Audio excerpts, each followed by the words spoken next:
महाकुंभ की सीख माघ मेले में काम आई। योगी ने अधिकारियों को खरी खोटी क्यों सुनाई। एटीएस ने सुसाइड बॉम्बर को पकड़ा।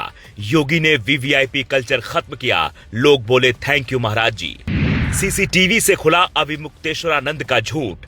दुनिया करेगी योगी के मैनेजमेंट पर खास रिसर्च। महाकुंभ में 66 करोड़ लोगों के स्नान करने का रिकॉर्ड बनाने वाला यूपी माघ मेले में नया कीर्तिमान गढ़ रहा है। पहली बार उत्तर प्रदेश में ऐसा माघ मेला लगा है जिसने सबको अभिभूत कर दिया है।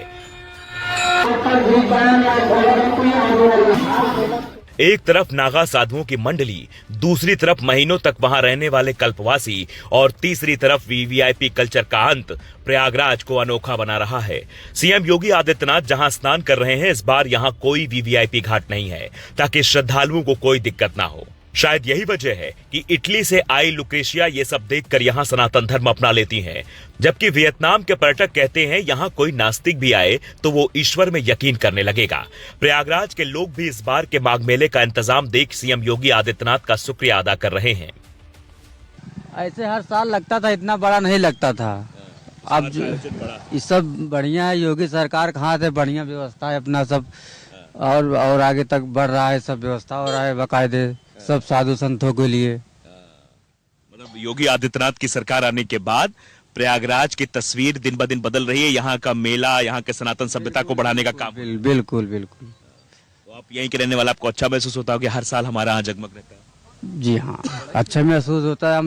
हम लोग ये खुश नसीब है कि जो यहाँ हम लोग रहते हैं प्रयागराज में। इस पूरे आयोजन का श्रेय किसको दे रहे हैं? आदित्य योगीनाथ जी को। जी बहुत अच्छा काम करते हैं जी। हमारे प्रयागराज में इतना अच्छा खासा काम किए हैं, हर एक चीज का उपलब्धि दे रहे हैं हमें। नहीं, ऐसा माघ मेला देखे हो कभी जैसा आपकी बार दिख रहा है? जितना इतना ज्यादा नहीं था पहले, अब की बार ज्यादा ही है। अच्छा लगता है हम लोग को यहाँ पे। सर मैं तो कहता हूँ बहुत बहुत धन्यवाद है माननीय मुख्यमंत्री जी को, जो अपने इस उत्तर प्रदेश की जो जनता है एवं जो श्रद्धालु आ रहे हैं उनके साथ मतलब एक लगाव करके एक मेहनत इनकी जो कर रहे हैं और इस प्रयागराज के अंदर, और इस महा जो मेला है इसको महाकुंभ की तरह ही इसको इस बार भी वापस दिखाने की पूरी कोशिश की जा रही है।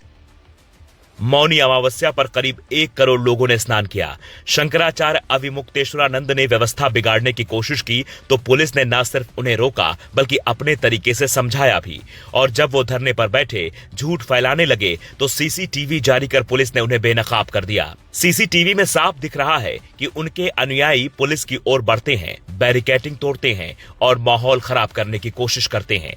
तो सवाल उठता है कि अब महाकुंभ की तरह इस बार भी भगदड़ मचाकर योगी आदित्यनाथ को बदनाम करने की साजिश किसी ने रची थी? अगर हाँ, तो इसकी गहनता से भी जांच जरूरी है। शंकराचार्य के पद पर बैठे लोगों को ऐसी बातें शोभा नहीं देती, पर कहते हैं जब आपका इंतजाम मुकम्मल हो और भगवान आपके साथ हो तो साजिश करने वाले भी तुरंत पकड़ लिए जाते हैं। और माघ मेले का इंतजाम तो योगी आदित्यनाथ बहुत पहले से कर रहे थे। खुद वहां जाना, बैठकें करना, अधिकारियों से अपडेट लेना और लापरवाही बरतने पर अधिकारियों की फटकार लगाना योगी के डेली रूटीन का हिस्सा बन चुका था, क्योंकि इस बार वो माघ मेले में कोई गड़बड़ी नहीं चाहते थे। नतीजा, पहले ही दिन जब माघ मेला शुरू हुआ, लाखों श्रद्धालुओं ने बिना किसी परेशानी के स्नान किया। वहां मुस्तैद एटीएस कमांडो ने संभावित खतरे को देखते हुए एक मॉक ड्रिल की, जिसमें एक सुसाइड बॉम्बर को पकड़कर यह दिखाया कि हम हर चुनौती के लिए तैयार हैं। पूरे मेला क्षेत्र की सिक्योरिटी 3 लेयर में की गई है। पहले लेयर में यूपी पुलिस के जवान तैनात हैं जो संदिग्ध व्यक्तियों और गाड़ियों की चेकिंग कर रहे हैं। दूसरे लेयर में पीएसी और आरएएफ के जवान तैनात हैं जो भीड़ कंट्रोल, घाटों की सुरक्षा में दिन रात लगे हैं। जबकि तीसरे लेयर में पुलिस, एनडीआरएफ, पीएसी की संयुक्त टीमें हैं। एटीएस और खुफिया एजेंसियां भी तैनात हैं। पीएसी की 7 कंपनियां, आरएएफ की 4 कंपनियां, एनडीआरएफ की 2 और एटीएस की 2 टीमें भी तैनात की गई हैं। इससे पहले की सरकारों में होता था जो भी, लेकिन इतना प्रशासनिक व्यवस्था नहीं होती थी, और सबसे बड़े मायने रखता है मेले में और भीड़ों में प्रशासनिक व्यवस्था, और जो कि हमारे योगीनाथ जी देते हैं रहते हैं। प्रशासनिक व्यवस्था का बल, प्रशासन बल उनका ज्यादा रहता है यहाँ पे, और जो मेले को कंट्रोल करता है प्रशासन ही। इसका श्रेय सबसे साफ और सबसे सीधी बात सीधा हमारे बुलडोजर बाबा को जाता है। अच्छा, ये बुलडोजर बाबा कौन है? ये बुलडोजर बाबा हमारे हैं उत्तर प्रदेश के मुख्यमंत्री माननीय श्री योगी आदित्यनाथ जी, और साथ में हमारे देश के यशस्वी प्रधानमंत्री श्री नरेंद्र दामोदर दास मोदी जी।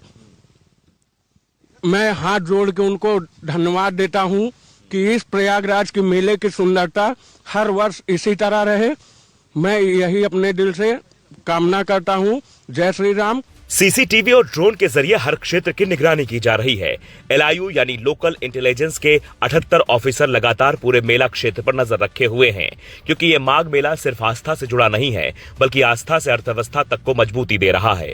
उत्तर प्रदेश के विकास में नया कीर्तिमान भी गढ़ रहा है, जिसका जिक्र कर खुद सीएम योगी आदित्यनाथ कहते हैं, महाकुंभ से यूपी को 3.5 लाख करोड़ का राजस्व मिला और अब माघ मेले से भी करोड़ों की कमाई का अनुमान है।